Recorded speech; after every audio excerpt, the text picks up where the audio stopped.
నమస్తే, welcome to KTV Telugu. నేను సహస్ర.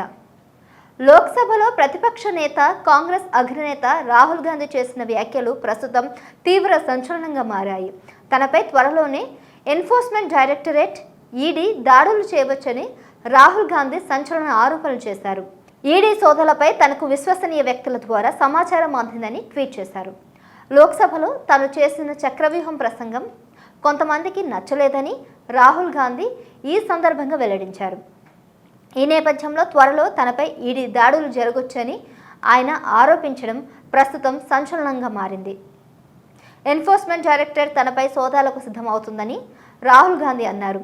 ఈడీలో పనిచేస్తున్న కొందరు విశ్వసనీయ అధికారులు తనకు ఈ సమాచారాన్ని తెలియజేశారని రాహుల్ గాంధీ ట్వీట్ చేయడం ప్రస్తుతం తీవ్ర ప్రకంపనలు సృష్టిస్తున్నాయి. గత నెల 29వ తేదీన తాను చేసిన చక్రవ్యూహం ప్రసంగం సాధారణంగానే ప్రతి ఇద్దరిలో ఒకరికి నచ్చలేదని పేర్కొన్నారు. తనపై సోదాలకు సిద్ధమవుతున్నట్లు ఈడీలో పనిచేస్తున్నటువంటి కొంతమంది వ్యక్తులు చెప్పినట్లు కూడా తెలిపారు. అయితే ఈడీ అధికారులను సోదాలకు ఆహ్వానించేందుకు చాయ్ బిస్కెట్లతో సిద్ధంగా ఉన్నట్లు కూడా రాహుల్ గాంధీ ట్విట్టర్లో వెల్లడించారు. కాంగ్రెస్ పార్టీ అగ్రనేత, లోక్సభలో ప్రతిపక్ష నాయకుడు రాహుల్ గాంధీపై ఈడీ దాడులు జరగనున్నాయా? ఎన్ఫోర్స్మెంట్ డైరెక్టర్ పనిచేస్తున్నటువంటి కొంతమంది అధికారులు ముందుగానే ఈ సమాచారాన్ని రాహుల్ గాంధీకి చేరవేశారా? తాజాగా రాహుల్ గాంధీ చేసిన ట్వీట్ వెనుక ఆంతర్యం ఏంటి? తనపై ఈడీ దాడులు జరుగుతాయని రాహుల్ గాంధీ ఏ విధంగా చెప్పారు? లోక్సభలో తాను చేసిన చక్రవ్యూహం ప్రసంగం కొందరికి నచ్చలేదని ఈ సందర్భంగా రాహుల్ గాంధీ పేర్కొన్నారు కదా, అది ఏ విధంగా ఆయన ఈ విషయం చెప్పారు? కేంద్ర ప్రభుత్వం ఇటీవల ప్రవేశపెట్టిన బడ్జెట్ సందర్భంగా పార్లమెంట్లో చర్చ జరిగింది.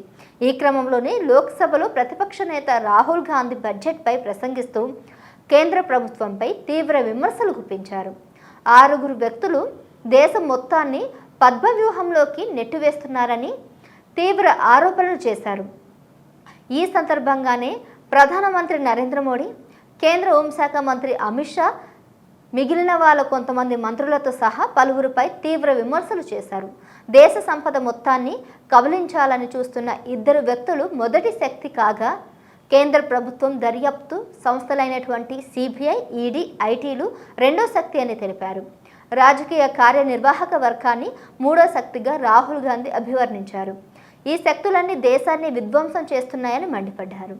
ఇక ఇదే సమయంలో మహాభారతంలోని కురుక్షేత్ర సంగ్రామంలో కీలక ఘట్టమైన పద్మవ్యూహాన్ని, అందులో వీర మరణం పొందిన అభిమన్యుడిని కూడా రాహుల్ గాంధీ లోక్సభలో ప్రస్తావించారు. అభిమన్యుడిని చక్రవ్యూహంలో ఎలా హత్య చేశారో ఇప్పుడు దేశానికి కూడా ఆ 6 అదే చేయబోతున్నారని రాహుల్ గాంధీ తీవ్ర వ్యాఖ్యలు చేశారు.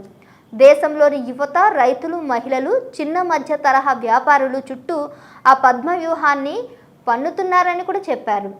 ఈరోజు కూడా పద్మవ్యూహం పన్నిన వారిలో 6 ఉన్నారని రాహుల్ గాంధీ ధ్వజమెత్తారు.